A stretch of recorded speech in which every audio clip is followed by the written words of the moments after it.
This is CortesNYC, and welcome to my art studio. Come on.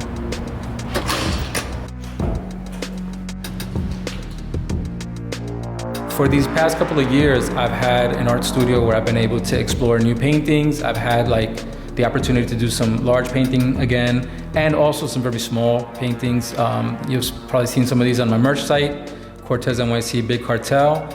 On there, you'll see some of these pieces that I've made on a smaller scale to be more affordable. These latest paintings that I've been doing have been a nice mixture of spray paint and oil paint. I've been trying to find a nice middle ground of the medium where I can get that nice glistening color, but at the same time, hold on to some of that neutrals and all that oil paint can give you.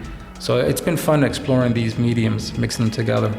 I've been exploring these abstractions, like these things with triangular shapes, or breaking down the graffiti pieces into squares.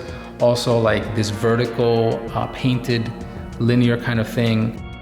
I've been exploring that as well. I think that's a pretty cool look. Also over here you have these drawings that I did this year. I've been doing a lot of large sketching of my graffiti pieces, kind of rendering and kind of giving it that volume, that three-dimensional kind of feel that I do on walls with spray paint. So I want to do those in this sketch style.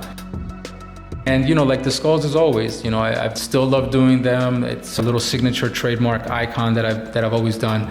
So here I'm doing some skulls with oil paint, and some of this is acrylic paint also. But I've been laying on that thick paint to get more of a nicer finish when you see it in person. Lettering is my life. I really have spent a lot of years mastering twisting and turning letters and making them wild and making them organic and kind of have a life of their own.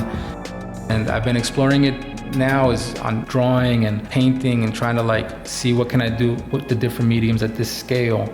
It's different than painting on a wall, but it's really rewarding when you know that you've done a nice design and that sometimes it's something that you couldn't even figure out on a wall.